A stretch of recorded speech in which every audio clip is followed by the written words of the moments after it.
Mari kita berdiri dan kemudian kita akan berdoa.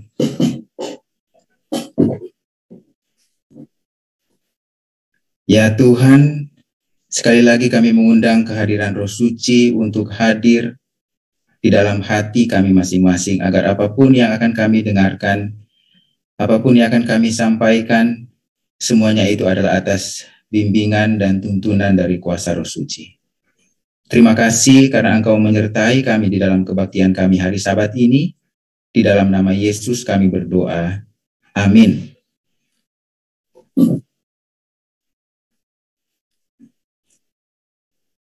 Selamat Sabat bagi saudara-saudara di Jemaat Moria.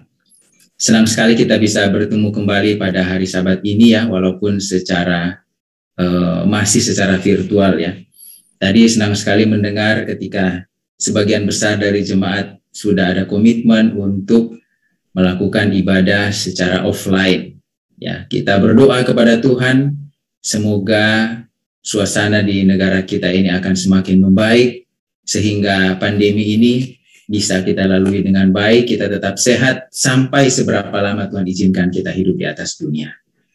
Terima kasih kepada pendeta jemaat, kepada ketua-ketua jemaat yang mengizinkan saya untuk bergabung bersabat bersama-sama dengan saudara-saudara di Jemaat Moria pada hari Sabat ini. Saya akan menyampaikan, akan share firman Tuhan pada hari Sabat ini.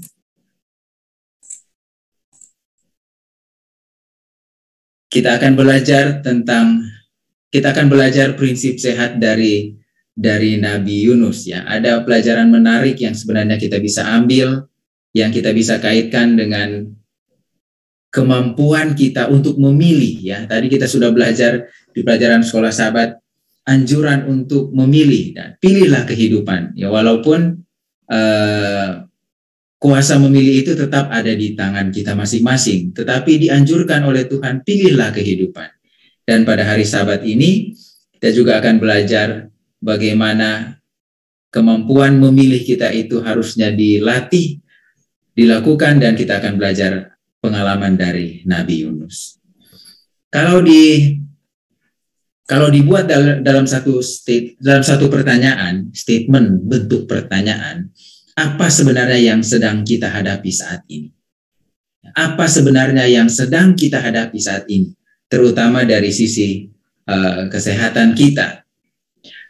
Ada satu publikasi penelitian yang dipublikasi cukup baru di tahun 2018 ya, sebelum pandemi ini terjadi, menyebutkan bahwa di dunia kita ini saat ini sedang menghadapi satu masalah sebenarnya, di mana angka harapan hidup itu meningkat. Betul ya, dulu angka harapan hidup mungkin ada di angka 60-an tahun ya. Tetapi sekarang angka harapan hidup kita itu berada di sekitar 70-an tahun. Tetapi yang terjadi adalah beban penyakit tidak menular. Penyakit tidak menular ini adalah istilah untuk penyakit-penyakit jantung, kanker, kencing manis, stroke, hipertensi, penyakit persendian, paru, dan lain sebagainya ya. Yang tidak menular, penyebabnya bukan karena kuman. Beban penyakit tidak menular itu juga meningkat, seperti darah tinggi, kegemukan, asma yang meningkat secara dramatis di seluruh dunia. Artinya jumlahnya secara statistik semakin bertambah. Kanker, diabetes, penyakit paru, ya penyakit jantung itu saat ini bertanggung jawab atas hampir 70% kematian secara global di atas dunia. Artinya kalau ada 100 orang meninggal dalam satu tahun misalnya, maka 70 orang diantaranya itu penyebabnya adalah penyakit-penyakit yang ada di screen atau di layar dari Bapak dan Ibu saat ini. Dan satu lagi yang terjadi saat ini adalah multimorbidity.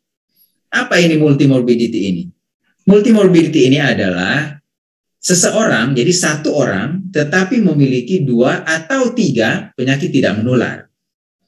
Ya, ada darah tinggi, tapi ada kencing manisnya juga. Ada stroke, ada darah tinggi, dan lain sebagainya. Bisa 2 atau lebih penyakit, multimorbidity. Dan ini sekarang menjadi sesuatu yang disebut sebagai most common chronic condition. Jadi orang yang punya 2 penyakit atau lebih itu sekarang dianggap hal yang biasa. Ya, saking terbiasanya dianggap hal yang biasa, bukan sesuatu yang menakutkan lagi. Bahkan dapat mempengaruhi 3 dari 4 orang di atas usia 65 tahun saat ini. Jadi di antara 4 orang, 3 di antaranya punya multimorbidity. Dan kemudian yang jadi masalah adalah multimorbidity ini bukan hanya menjadi masalah orang usia 65 tahun ke atas, tetapi juga sekarang sudah merambah kepada orang-orang yang lebih muda, bahkan pada anak-anak muda. Ya, young population juga sekarang sudah mulai mengalami yang disebut dengan multimorbidity. Apa sih masalah yang disebabkan oleh multimorbidity ini? Ya, satu orang punya 2 atau lebih penyakit. Masalah dari berbagai penelitian menyebutkan dengan adanya multimorbidity ini, maka terjadi fragmentasi pelayanan. Ketika multimorbidity ini gejala-gejalanya beda. Ada gejalanya di organ endokrin manusia, sehingga akhirnya pergi kepada dokter spesialis penyakit dalam ahli endokrin. Tapi di saat yang sama punya juga hipertensi. Akhirnya pergi juga kepada dokter ahli hipertensi. Obat yang diberikan mungkin menjadi berbeda-beda. Ya, sehingga terjadi fragmentasi. Ya, masing-masing tenaga kesehatan memberikan terapi sesuai dengan penyakit, gejala-gejala penyakit yang dialami oleh satu orang yang mengalami multimorbidity. Kemudian penelitian juga menunjukkan dengan adanya multimorbidity ini, maka akhirnya terjadi penggunaan fasilitas kesehatan yang terlalu berlebihan dan tidak tepat jadinya. Ya, ini banyak terjadi ya. Akhirnya rugilah BPJS. Ya, ini salah satu dampak dari multimorbidity. Karena pelayanan-pelayanan yang tidak adekuat ini, atau memanfaatkan pelayanan kesehatan yang justru tidak dibutuhkan, akhirnya menyebabkan berbagai masalah, termasuk masalah sosial dan finansial. Kemudian dengan adanya multimorbidity ini juga, maka meningkatkan risiko dari penggunaan obat. Apakah ketaatan penggunaan obat itu menjadi berkurang, atau efek-efek samping dari obat-obatan yang digunakan pada satu orang. Dan jelas polifarmasi. Ya, saya sering mendapatkan pasien di klinik, dokter mau lihat obat yang saya gunakan, dikeluarkanlah dari tas, 1 tas plastik obatnya. Inilah obat-obat yang saya gunakan saat ini. Bisa 6, 7, bahkan ada yang sampai 10 macam. Polifarmasi. Dan semua hal ini akan menyebabkan kualitas hidup dari seseorang itu menjadi sangat berkurang, bahkan menempatkannya pada satu risiko mengalami peningkatan angka mortalitas atau angka kematian.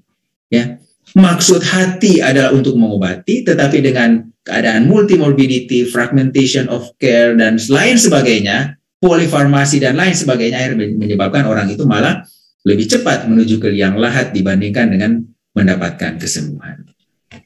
Sebagai contoh yang paling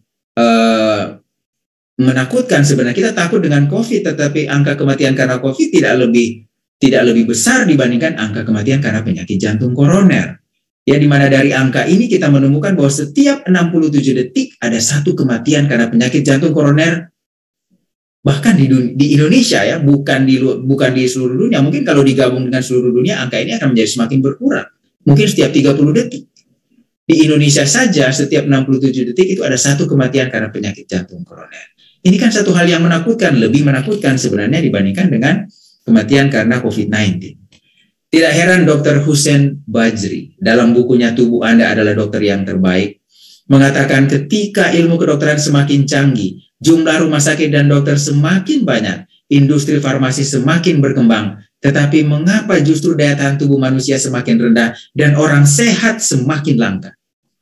70-an% populasi dunia ini semuanya mengalami penyakit tidak menular. Yang menurut WHO. Itu angka yang sangat besar ya. Semakin rendah, semakin langka orang yang betul-betul sehat. Tampaknya sehat aja gitu, bisa jalan, bisa berbicara, tetapi sebenarnya dia mengidap penyakit-penyakit tidak menular ya. Dan juga mungkin mengalami multimorbidity seperti yang sudah dijelaskan tadi. Dan masalah yang lain yang dihadapi, yang sedang kita hadapi adalah biayanya. Saya sering mengatakan kepada pasien-pasien yang datang ke klinik, karena kalau datang ke klinik kan lebih banyak bisa memberikan edukasi dibanding pasien yang rawat inap. Kalau rawat inap, biasanya ketika visit saya tidak punya waktu banyak untuk bercerita, untuk memberi motivasi. Tapi kalau datang di klinik, kita punya lebih banyak waktu untuk bercerita. Saya mengatakan bahwa apa sih sebenarnya yang Bapak dan Ibu sedang hadapi saat ini?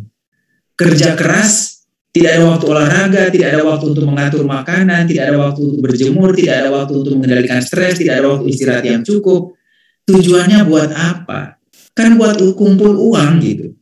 Ya, mau nggak mau untuk kumpul uang. Dan kalau kita tidak aware dengan masalah ini, uang yang kita kumpulkan itu beberapa tahun ke depan, 10 tahun ke depan, 15 tahun ke depan, 20 tahun ke depan, 30 tahun ke depan, itu hanya akan dikembalikan, itu hanya akan diberikan kepada rumah sakit. Tidak heran sekarang rumah sakit itu mendirikan rumah sakit itu ada istilah industri rumah sakit, bisnis perumah sakitan. Karena rumah sakit itu didirikan bisa menghasilkan banyak profit. Dari mana tuh profitnya? Dari kita, dari orang-orang yang bekerja keras saat ini dan tidak mau peduli dengan kesehatan kita. Hasil kerja keras kita itu hanya akan digunakan untuk membiayai atau untuk membuat rumah sakit itu hidup. Ini yang harus kita hati-hatinya. Biaya-biaya pengobatan itu tidak murah saat ini. Ya. Pengobatan perawatan serangan jantung bisa menghabiskan sekitar 300 juta. Ya. Kanker itu sekitar 120 juta per bulan. Stroke mulai dari diagnosis, perawatan hingga pemulihan itu sekitar 250 juta. Dari mana uang ini? Dari mana uang ini bisa kita dapatkan? Ya kalau mungkin dari rata-rata gaji kita harian, termasuk saya juga, tidak akan cukup untuk membiayai, seandainya dibutuhkan 250 juta untuk membiayai kalau saya mengalami stroke dan lain sebagainya. Inilah kenyataan yang sedang kita hadapi. Ya. Bahkan dari satu ulasan disebutkan bahwa untuk membiayai penyakit tidak menular itu bisa menggerus biaya hidup sehari-hari masyarakat Indonesia hingga 4,5 triliun US dollar. Coba kita bayangkan seandainya uang ini dibagi kepada kita semua penduduk Indonesia per tahun.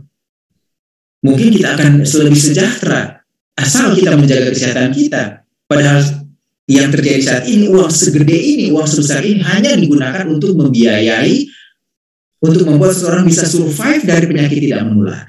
Yang seharusnya, yang sebenarnya bisa kita lakukan pencegahan. Jumlah ini adalah 5 kali lipat dari produk domestik bruto Indonesia tahun 2012 sampai 2030. Bukan angka yang kecil. Bukan angka yang kecil. Inilah yang sedang kita hadapi. Bahkan yang sedang kita hadapi adalah mindset. Bahwa saya nggak ada masalah kok, saya punya uang, nggak ada masalah kalau saya sakit. Jangan lupa bahwa uang memang betul dapat membiayai biaya kamar, biaya rumah sakit, biaya operasi, dan lain sebagainya. Tetapi di asuransi-asuransi yang ada tidak ada klausul. Tidak ada klausula yang menyebutkan bahwa dijamin kalau mengikuti asuransi kami Bapak sembuh kalau sakit. Tidak ada. Uang dapat membeli pelayanan kesehatan, yes. Tapi tidak dapat membeli kesembuhan. Artinya, bisa saja kita nggak perlu bayar kamar, bayar biaya operasi, biaya dokter, dan lain sebagainya. Tetapi ujung-ujungnya akhirnya kita meninggal juga. Tidak heran Dalai Lama mengatakan banyak manusia rela mengorbankan kesehatannya untuk mencari uang. Lalu kemudian uang tersebut dikorbankan untuk kesehatannya yang tidak mungkin bisa kembali seperti sedia kala. Kalau ini realita yang kita hadapi, apa gunanya kita hidup di atas dunia ini? Banyak upaya yang sudah dilakukan untuk menekan laju terjadinya peningkatan angka kejadian dan kematian karena penyakit tidak menular. Obat-obatan, ya, alat-alat diagnostik, prosedur-prosedur pembedahan, dokter-dokter yang semakin subspesialistik, prosedur diagnostik yang sangat canggih dan lain sebagainya. Tetapi ini semua tidak mampu menahan kecepatan perkembangan angka kesakitan dan kematian karena penyakit tidak menular. Ya, penyakit kronis atau penyakit tidak menular itu didefinisikan sebagai tidak dapat dicegah dengan vaksin, disembuhkan dengan obat-obatan, dan tidak hilang dengan sendirinya. Artinya, itu tidak terjadi secara otomatis. Pelajaran sekolah sahabat kita menarik sekali yang sudah didiskusikan tadi, ya oleh yang sudah disampaikan oleh Pak Stefanus dan kita sudah diskusi tadi. Itu tidak terjadi secara otomatis, itu adalah pilihan, dan pilihan termasuk memilih untuk sehat, itu ada di tangan kita masing-masing. Ya, ini yang menjadi permasalahan saat ini. Bapak dan Ibu, saudara-saudara, kita saat ini di dunia ini seperti sedang berjalan pada satu kegelapan. Kegelapan yang hitam pekat yang kita nggak tahu. Padahal di tengah-tengah kegelapan tersebut kita bisa saja jatuh ke dalam lubang-lubang penyakit jantung, stroke, kanker, kencing manis, penyakit sendi, paru, autoimun, bahkan penyakit infeksi seperti COVID-19. Kita nggak tahu, kita lagi berjalan dalam kegelapan, tinggal nunggu jatuh gitu. Karena ada lubang-lubang tersebut di dalam kegelapan yang sedang kita jalani tersebut. Ya. Sama sekali kita nggak bisa lihatnya. Ini ibaratnya ketika kita jauh dari Tuhan. Ketika kendali stres kita itu menjadi berkurang. Hubungan sosial kita itu rusak. Tidak ada pengendalian diri di soal makan, minum, aktivitas fisik, istirahat, udara, dan sinar matahari, dan lain sebagainya. Kita sedang berjalan pada satu kondisi kegelapan yang di dalamnya penuh dengan lubang-lubang penyakit, dan kita tinggal menunggu kita masuk di dalam lubang itu. Entah masuk di salah satu lubang atau dua atau tiga lubang multimorbidity. Tetapi kita bersyukur kepada Tuhan.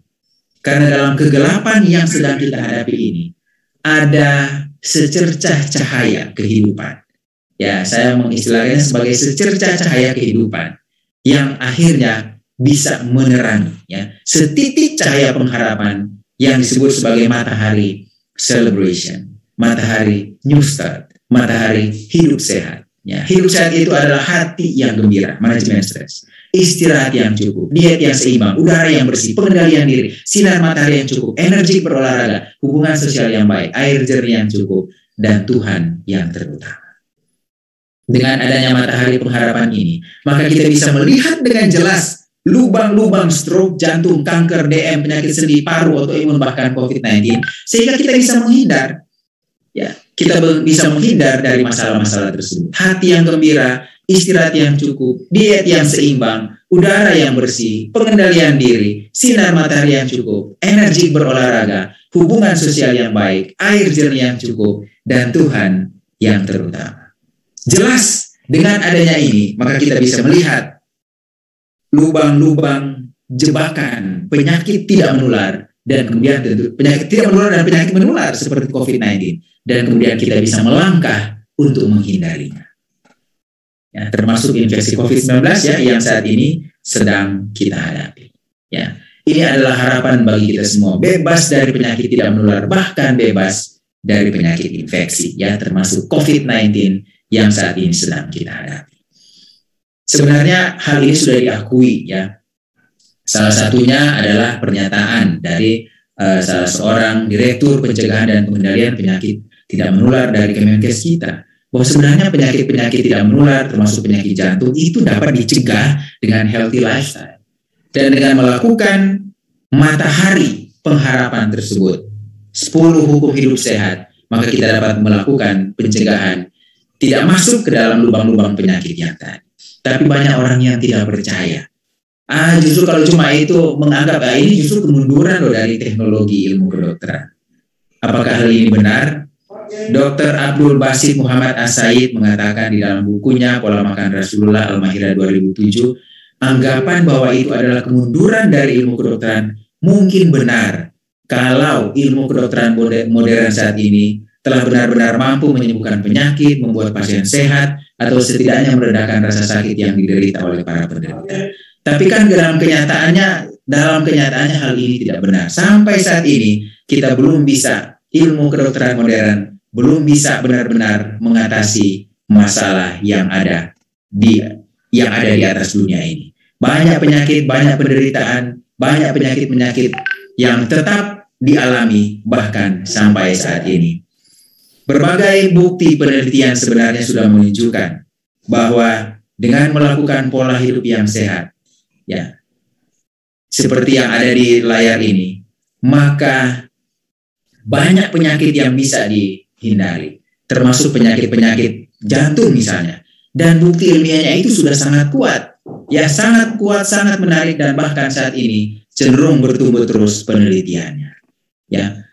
Pola hidup yang sehat, perilaku pola hidup yang sehat itu bahkan bisa membantu seseorang yang sedang mengalami kanker untuk bisa survive, untuk bisa tetap sehat. Tetapi yang menarik adalah dari research artikel ini menunjukkan bahwa ketaatan terhadap rekomendasi dari pola hidup ini rendah, walaupun sudah diketahui bahwa itu dapat membantu seseorang untuk tetap sehat. Ya, saya 2 hari yang lalu melalui media chatting berkomunikasi dengan seorang pasien yang ingin menurunkan berat badannya. Di awal dari chatting dia menyebutkan bahwa dokter tolong saya sudah melakukan berbagai metode diet tapi berat badan saya nggak turun-turun. Saya sudah sangat putus asa. Ketika saya membaca itu saya terenyuh. Wah, orang ini sangat butuh untuk dibantu, sangat perlu untuk ditolong. Tapi kemudian ketika saya mulai menjelaskan bahwa untuk menurunkan berat badan itu adalah program yang harus dilakukan seumur hidup, bukan hanya untuk 2-3 bulan saja.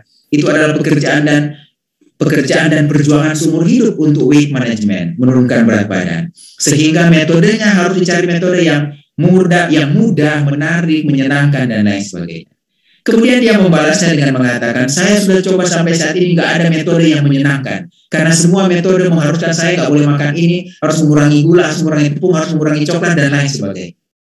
Saya jadi heran, apakah pasien ini punya motivasi yang kuat untuk merubah pola hidupnya? Dia menyebut tidak menyenangkan karena yang saya sebutkan adalah pola hidup sehat yang harusnya dia jalankan untuk turun berat badan.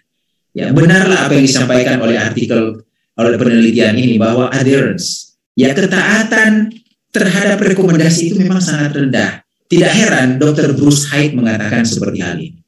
Orang pada umumnya rela memberikan apa saja untuk memperoleh kembali kesehatan mereka.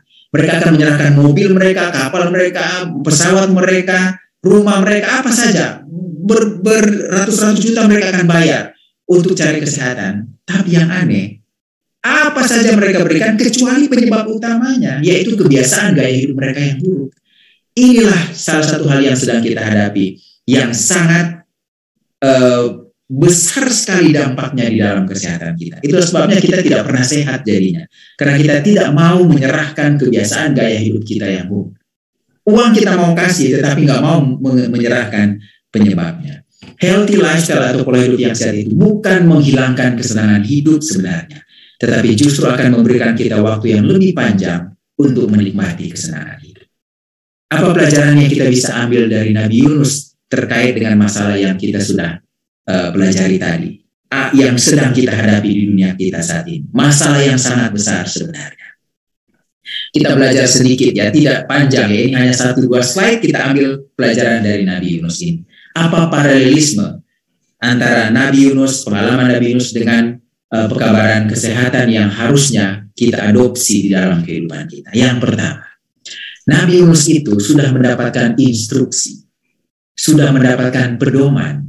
Ingat bahwa cerita dari Nabi Yunus itu sebenarnya intinya bukan hanya pada orang-orang Niniwe saja, tetapi pada intinya terletak pada sang Nabi. Tuhan ingin mendidik sang Nabi yang pendendam ini. Ya, Nabi Yunus adalah seorang Nabi pendendam. Ya, dia sangat benci dengan orang-orang Niniwe. Dan orang-orang Niniwe ini menyengsarakan hidup mereka. Dia Nabi pendendam. Dan Tuhan mau dia berubah, karena ini tidak akan sangat membantu kehidupannya. Sehingga dia diberikan instruksi, atau dia diberikan pedoman. Ya, paralelismenya adalah kita pun saat ini sudah diberikan oleh Tuhan pedoman-pedoman untuk hidup sehat. Ya, hidup sehat itu new start, celebration, dan lain sebagainya. Kita sudah menerima pedoman untuk sehat dan bahagia. Tetapi yang terjadi adalah kita melarikan diri. Nabi Yunus itu bukan yang ngikutin instruksinya, pedomannya, tetapi dia nggak mau melakukannya karena keegoisannya. Dia melarikan diri ke Tarsis. Tidak mau melakukan instruksi, tidak mau melakukan pedoman. Begitu juga dengan kita, termasuk saya ya. Teguran ini bukan hanya untuk Bapak dan Ibu, tetapi bagi saya juga. Saya merasakan bahwa ini bukan hal yang sangat mudah. Merubah pola hidup tidak semudah membalik telapak tangan. Kita juga seperti itu, tidak melakukan pedoman atau instruksi. Kita ragu, kita tidak percaya, sehingga kita melarikan diri. Ya, melarikan diri kepada berbagai pola hidup yang berbeda daripada yang diinstruksikan oleh Tuhan. Dan apa akhirnya yang terjadi di dalam cerita Nabi Yunus ini? Kita tahu ceritanya, saya tidak ceritakan secara rinci, tetapi kita tahu bahwa akhirnya dia ditelan oleh ikan yang besar. Ya, kita juga seperti itu. Tuhan izinkan untuk kita ditelan oleh berbagai kondisi tidak sehat. Tapi kita belum mati. Kita tidak mati ya. Sebagai contoh, mungkin kita mengalami faktor-faktor risiko dari berbagai penyakit. Kolesterol kita tinggi, gula darah kita tinggi, trigliserida kita tinggi, HDL kita rendah, LDL kita tinggi. Itu semuanya seperti ikan besar yang sedang menelan kita, tetapi tidak membuat kita mati. Faktor risiko dari penyakit itu tidak membuat kita mati, tetapi memberikan insight kepada kita bahwa kita harus segera melakukan perubahan. Berbagai gejala penyakit yang kita rasakan, rasa nyeri, rasa tidak nyaman, sakit kepala, sakit sendi, itu tidak membuat kita mati. Itu seperti ikan besar yang sedang menelan kita, membuat kita tidak bisa bebas lagi, dan itu menjadi sebagai teguran kepada kita untuk ayo segera melakukan perubahan. Ayo segera berubah.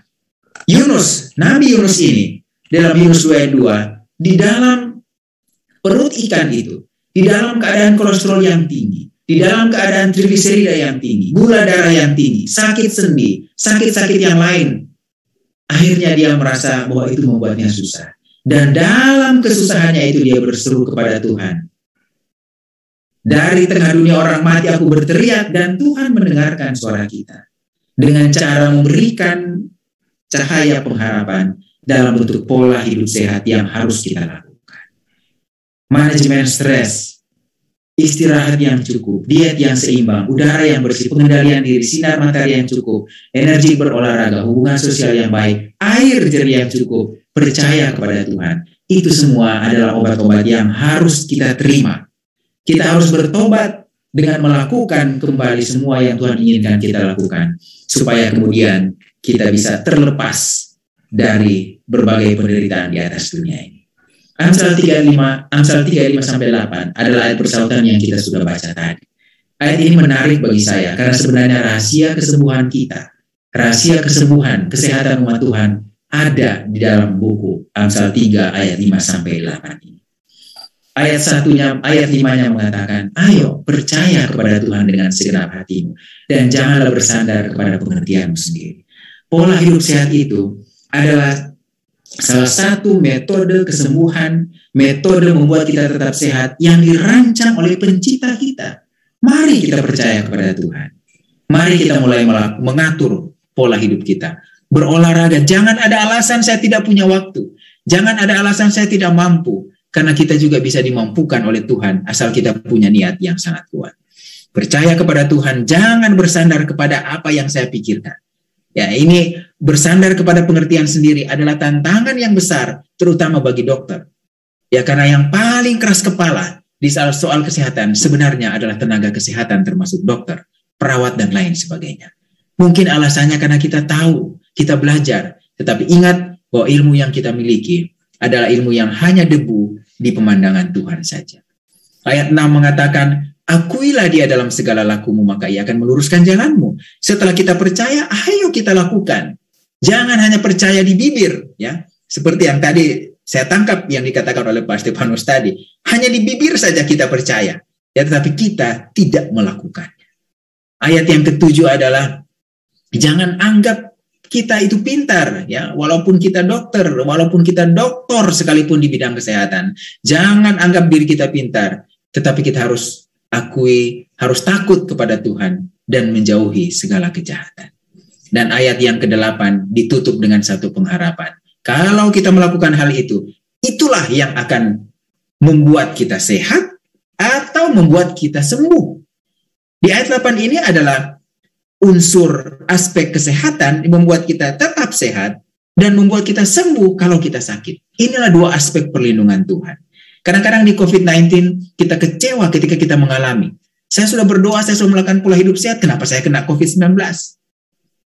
Ingat bahwa aspek preventif, aspek pengobatan, penyembuhan yang Tuhan berikan itu memiliki dua aspek. Aspek tidak kena penyakit, pencegahan primer namanya, dan aspek ketika kita sakit, kita sembuh. Itu namanya pencegahan sekunder. Inilah yang ada di ayat 8 ini. Ketika kita tulang-tulang kita segar, artinya kita sehat. Nggak ada sakit. Tapi ketika Tuhan izinkan kita sakit, maka kemudian aspek penyembuhan sekunder, pencegahan sekunder bisa kita alami, yaitu sembuh.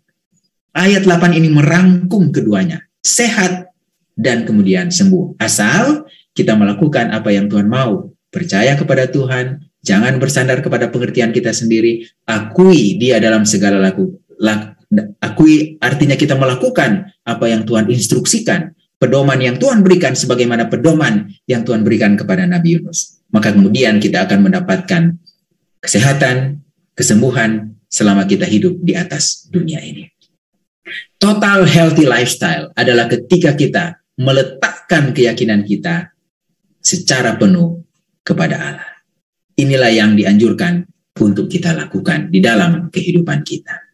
Terima kasih.